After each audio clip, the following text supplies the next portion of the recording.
الحمد لله رب العالمين والعاقبة للمتقين والصلاة والسلام على سيد الأنبياء والمرسلين وسائر النبيين وآل كلهم.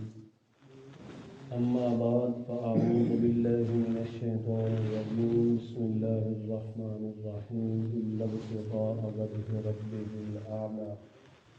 صدق اللہ العظیم.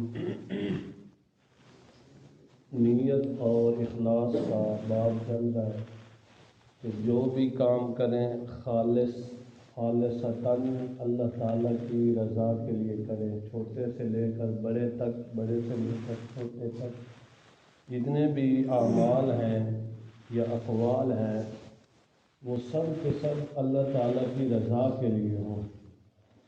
بڑے سے بڑا عمل بھی اگر اللہ تعالیٰ کی رضا کے لیے نہیں تو وہ مردود ہے. مقبول وہ ہے جو اللہ تعالیٰ کی رضا کے لیے کیا جائے. آپ صلی اللہ تعالیٰ علیہ وسلم نے فرمایا کہ دن قیامت کے عدالت الہیہ سے 3 بندوں کے متعلق جہنم کا فیصلہ کیا جائے گا. ان میں سے سب سے پہلے اس بندے کی پیشی ہوگی جس کو اللہ تعالیٰ نے بڑی نعمتوں سے نوازا ہوگا. اللہ تعالیٰ پوچھے گا کیا میں نے تجھ پر یہ انعامات نہیں کیے تھے؟ وہ خود اقرار کرے گا جی بالکل اللہ آپ نے کیے تھے. اس کو یاد سارے انعامات احسانات آ جائیں گے. تو اللہ تعالیٰ پوچھیں گے کہ کیا میرے انعامات کا تو نے کیا شکریہ ادا کیا؟ تو وہ کہے گا کہ اے اللہ میں نے سارا کچھ آپ کے اوپر قربان کر دیا، یہاں تک کہ اپنی جان عزیز تک بھی میں نے قربان کر دیا. یعنی مجاہد ہوگا. کیا ہوگا؟ مجاہد. تو اللہ تعالیٰ فرمائیں گے تو جھوٹ بول رہا ہے، تو نے جہاد اس لیے کیا تھا تاکہ میری بہادری لوگوں کے سامنے عیاں ہو جائے اور میری شہرت لوگوں کے سامنے عیاں ہو جائے، اس لیے تو جھوٹ بول رہا ہے. اور فرشتوں کو حکم ہوگا کہ اس کو اوندے بل جہنم کی طرف دھکیل دیا جائے اور جہنم کی طرف ڈال دیا جائے.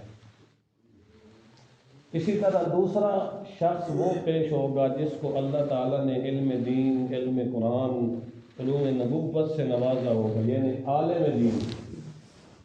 اللہ تعالیٰ اس سے بھی اسی طرح پوچھیں گے ہاں تو نے کیا کیا؟ وہ کہے گا کہ یا اللہ میں نے تیرے دین کو سیکھا اور دوسروں کو سکھلایا. تو اللہ تعالیٰ فرمائیں گے تو جھوٹ بول رہا ہے، تو نے صرف اس لیے کیا تھا کہ تاکہ لوگ تجھے قاری صاحب کہیں، لوگ تجھے عالم دین کہیں، لوگ تجھے مولانا کہیں، لوگ تجھے علامہ کہیں، فلاں فلاں فلاں. تو نے صرف کیا کیا تھا؟ لوگوں کے دکھلاوے کے لیے، لوگوں کے دکھلاوے کے لیے، شہرت کے لیے تو نے سب کچھ کیا، میرے لیے تو نے کچھ بھی نہیں کیا. فرشتوں کو حکم ہوگا کہ اس کو بھی جہنم میں ڈال دو. اسی طرح ایک اور آدمی پیش ہوگا، اس کو اللہ تعالیٰ نے مال سے، دولت سے نوازا ہوگا. تو اللہ تعالیٰ اس سے بھی پوچھیں گے تو نے کیا کیا؟ اس نے کہا کہ وہ کہے گا کہ اے اللہ جو کچھ تو نے مجھے دیا، جہاں جہاں ضرورت ہوتی تھی میں جا کر خرچ کرتا تھا تیری رضا کی.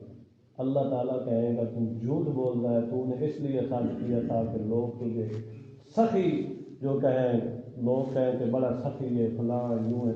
تو نے دنیا کے لیے کیا، میرے لیے نہیں کیا. اس کے لیے بھی حکم ہوگا اس کو بھی کدھر ڈال جاننا. دیکھو یہ 3 آدمی، مجاہد، عالم اور مال خرچ کرنے والا، دولت مند، یہ تینوں کدھر جائیں گے؟ جاننا. اللہ تعالیٰ ریاکاری سے بچائے. یہ کیا ہوگا؟ اللہ تعالیٰ کی رضا کے لیے نہیں ہوگا نا. جس کے لیے ہوگا؟ دنیا کے لیے ہوگا، اللہ کے لیے نہیں ہوگا، غیر کے لیے ہوگا. اور دیکھو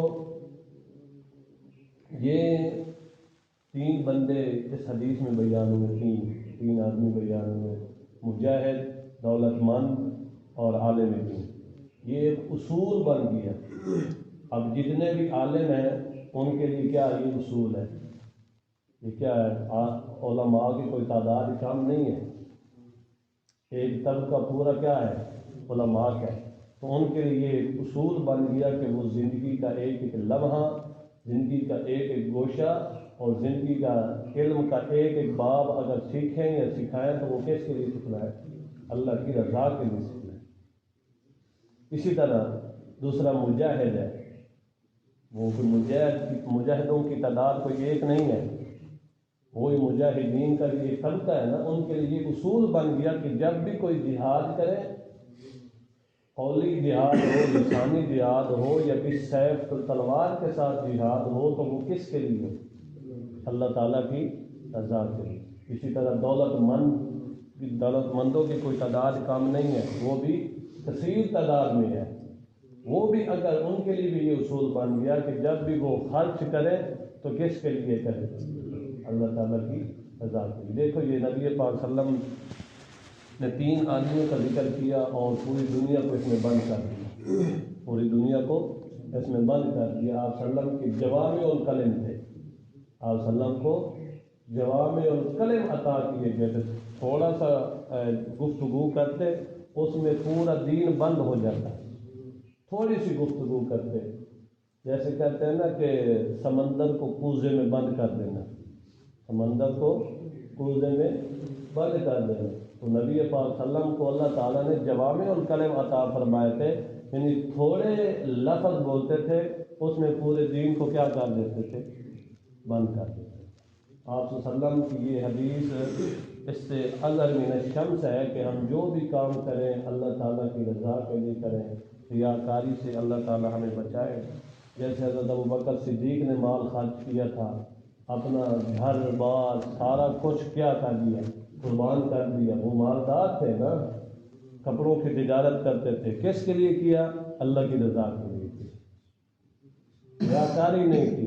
حضرت عثمان بھی بڑے سخی تھے نا، انہوں نے بھی بڑا کچھ قربان کیا تھا۔ اللہ کے نبی صلی اللہ علیہ وسلم نے دنیا میں ان کے لیے جنت کی بشارت سنا، فرمایا کہ یہ جو جگہ ہے یہ خرید کر مسجد نبوی کے لیے وقف کرے، اس کے لیے میں جنت کی بشارت سناتا ہوں، اور عثمان نے وہ وقف کی تھی۔ اسی طرح کنواں اور بھی کافی مواقع ہیں جہاں پہ حضرت عثمان غنی رضی اللہ تعالیٰ عنہ نے مال خرچ کیا۔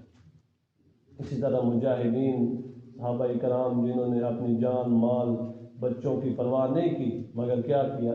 جہاد کیا اللہ کی رضا کے لیے۔ علماء حق کا وہ بھی علماء ربانیین پہلے بھی ماضی میں گزر چکے ہیں جو اللہ تعالیٰ کی رضا کے لیے اپنا سارا کچھ قربان کر دیتے ہیں مگر مسئلہ حق نہیں چھوڑتے۔ اللہ تعالیٰ عمل کرنے کی توفیق عطا فرمائے۔ وآخر دعوانا الحمدللہ۔